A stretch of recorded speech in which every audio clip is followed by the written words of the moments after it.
பிரியமானவர்களே, ஆண்டவராகிய இயேசு கிறிஸ்துவின் நாமத்தில் உங்களை வாழ்த்துகிறேன். தேவனுடைய கிருபையினால் 40 நாட்கள் ஆலயத்தில் ஒரு தொடர்ச்சியான ஜெபமும் தியானமும் இந்த தபசு நாட்களை நினைத்து ஒவ்வொரு வருடமும் நாம் நடத்தி கொண்டிருக்கிறோம்.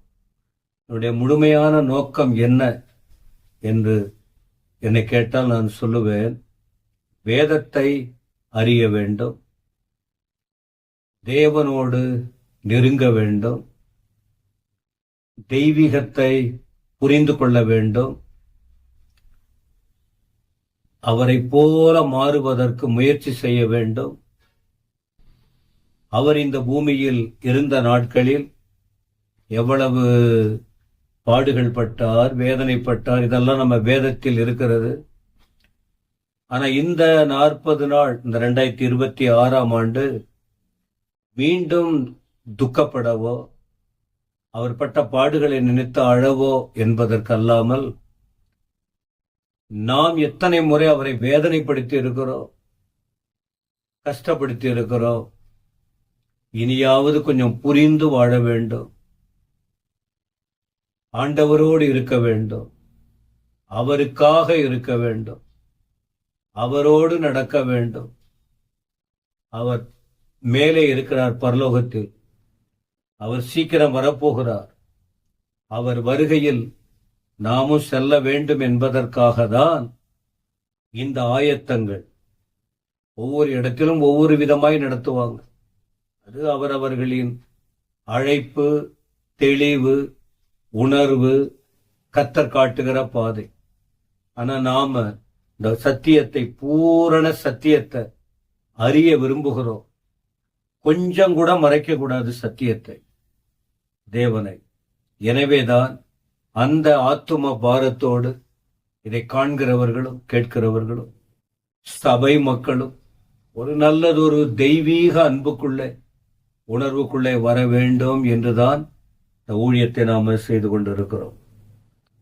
40 நாளும் மற்ற தேவனுடைய பிள்ளைகளும் பேசுவார்கள். அடிமைக்கு உணர்த்தின ஒரு வார்த்தை மார்க் எழுதின சுவிசேஷம். இதுல மட்டும் கூடுமான வரைக்கும் அதிகமா கவனம் செலுத்தி இதை நம்ம படிக்கும்போது அந்த ஈஸ்டர் உயிர்த்தெழுதல் நாளுக்குள்ளாக முக்கியமான 16 அதிகாரத்திலும் முக்கிய சம்பவங்களை நாம் பார்த்து, யாருக்காக இயேசு கிறிஸ்து வந்தார், வாழ்ந்தார், மரித்தார், உயிர்த்தார், மேலே போனார், வரப்போகிறார் என்கிற சத்தியங்களை இந்த மார்க்கு சுவிசேஷத்தில் மட்டும் அதிகமாய் புரிந்து கொண்டு நாம் வளர்ச்சி அடைய பரிசுத்த ஆவியானவர் உதவி செய்வாராக. இந்த மார்க் எழுதின சுவிசேஷம் முதல் அதிகாரத்தில் 2 வார்த்தையை இதற்கு முன்பு நான் குறிப்பிட்டேன். தேவனுடைய குமாரனாகிய இயேசு கிறிஸ்துவினுடைய சுவிசேஷத்தின் ஆரம்பம். இது நிறைய விஷயத்தை இந்த மார்க் அறிந்திருக்கிறார். மத்தேயு கிட்டையும் புரிந்திருக்கிறார், லூக்கா கிட்டையும் கற்றிருக்கிறார். ஆனா மற்ற சுவிசேஷத்திலே உள்ளதெல்லாம் இதுல அதிகமா இருந்தாலும் சுருக்கமா அவர் வெளிப்படுத்தின எழுத்து நடை, வார்த்தைகள் வித்தியாசமா இருக்கிறது. 4 காரியம் இதை நான் பிரிச்சு சொன்னேன். முதல்ல தேவனுடைய குமாரன், 2வது இயேசு, 3வது கிறிஸ்து, 4வது சுவிசேஷம். இததான் ஆரம்பிக்கிறார். துவக்கமே அதுதான். அப்ப அப்படி பாத்தீங்கன்னா சுவிசேஷத்தின் ஆரம்பம். அப்ப என்ன ஆரம்பம் அப்படின்னு பார்க்கும்போதுதான் முதல் வார்த்தை தேவனுடைய குமாரன். தேவனுடைய குமாரன் என்று சொல்லும் போது இது தேவனோடு இணைந்த வார்த்தை. தேவன் அப்படின்னாலே உங்களுக்கு தெரியும், இது தெய்வத்தோடு இணைந்த வார்த்தை, கடவுளுடைய இணைப்பு, தெய்வீகத்தின் காரியம். தேவகுமாரன் தெய்வீகத்தை குறிக்குமா? அப்புறம் தேவனுடைய குமாரன் என்றால் மனுஷகுமாரன் என்கிற ஒரு வார்த்தையும் குறிப்பிடப்படுகிறது. அது எது குறிக்கும்னு சொல்றாங்க அப்படின்னா மேசியாவை குறிக்கும். தேவன் குமாரன் அப்படின்னா அவர் தேவனோடு இருந்தார், தேவனோடு இருந்தார், வார்த்தையாய் இருந்தார், தேவனோடு இருந்தார், தேவனிடத்தில் இருந்தார் என்று அவரை குறித்து தேவனாகவே வேதத்தில் பார்க்கிறோம். எங்க? பரலோகத்துல.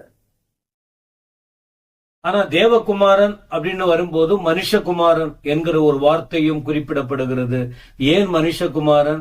அவர் பரலோகத்தில் இருக்கிற வரைக்கும் தேவகுமாரன் என்று அழைக்கப்பட்டாலும் மனுஷனாய் இந்த பூமிக்கு வர வேண்டிய கட்டாயம் ஏற்பட்டது. ஆகவே மனுஷ குமாரன் என்றும் அழைக்கப்பட்டார். பிரியமானவர்களே, ஆண்டவர் இயேசு கிறிஸ்து ஒரு 50% தேவனாகவும் ஒரு 50% மனுஷனாகவும் இல்லை. 100% அவர் தேவன், 100% அவர் மனுஷன். இதுதான் நாம் அறிந்து கொள்ள வேண்டிய விஷயங்கள். அப்படின்னா முழுமையான தேவனாக முழுமையான மனுஷனாக இப்படி வந்ததாக நாம் குறிப்பிடுகிறோம். ஆண்டவர் இயேசுவுக்கு தேவனின் குமாரன், குமாரன்னா உங்களுக்கு தெரியும், ஒரு தகப்பன் ஸ்தானம் இருக்கு, ஒரு பிள்ளை புதல்வன் மகன் அப்படின்னு சொல்லுவாங்க. இன்னைக்கு அநேகர் வேண்டுமென்று குழப்பத்தை உண்டு பண்ணுவதற்கு அப்படின்னா இயேசு கிறிஸ்துக்கு அப்பா யாரு, இயேசு கிறிஸ்துக்கு அம்மா யாரு, சும்மாவே ஏதாவது பேசிக்கிட்டு இருப்பாங்க. நம்ம அதுக்கெல்லாம் குரல் கொடுத்துக்கிட்டு இருக்க முடியாது, நம்ம அதெல்லாம் விளக்கம் கொடுத்துக்கிட்டு இருக்க முடியாது. நம்ம அவங்களுக்கு ஜெபம் பண்ணுவோம், தேவைப்பட்டால் விளக்கம் சொல்லலாம் ஏற்றுக்கொள்ற நபருக்கு. ஆனா எல்லாருக்கும் விளக்கம் கொடுத்து கொண்டு இருக்க முடியாது. நாம தேவனை நம்புகிறோம், இந்த வேதத்தை நம்புகிறோம். வேதத்தில் தெளிவா சொல்லப்பட்டிருக்கு, அவர் தேவகுமாரன், அவர் மனுஷகுமாரனாய் இருந்தாலும் அவருக்கு மானிட தகப்பன் இல்லை. இந்த உலகத்துல அவருக்குன்னு தகப்பன், எனக்கு அப்பா இருக்கு. அதே போல இயேசு கிறிஸ்துவுக்கு அப்பா பூமியில இல்லை. அப்ப அப்படின்னா எப்படி? நம்ப மாட்டீங்க, நம்புவதற்கு ஏதுவில்லாது இருக்கும். ஆனால் வேதாகமத்தை ஆராய்ந்து பார்க்கும்போது நம்பத்தான் வேண்டும். வேதம் சொல்லுகிறது இயேசுவுக்கு தகப்பன், மானிட தகப்பன் இல்லை. மத்தேயு 1:18 படி, மத்தேயு 1:18 படி வேதம் தெளிவாய் சொல்லுகிறது, பரிசுத்த ஆவியினாலே மரியாள் கர்ப்பவதியானாள். இதை யாரும் மறுக்க முடியாது. இதற்கு ஆதியாகமத்திலிருந்து படிக்க வேண்டும், தியானிக்க வேண்டும் அதனுடைய விஷயங்களை. வேதம் சொல்லுது, நம்புறோம். மரியாளுக்கு யோசேப்பு கணவனாக நியமிக்கப்பட்டார், திருமணமாகவில்லை. ஆனால் அதற்குள்ளாக பரலோக திட்டம் என்ன?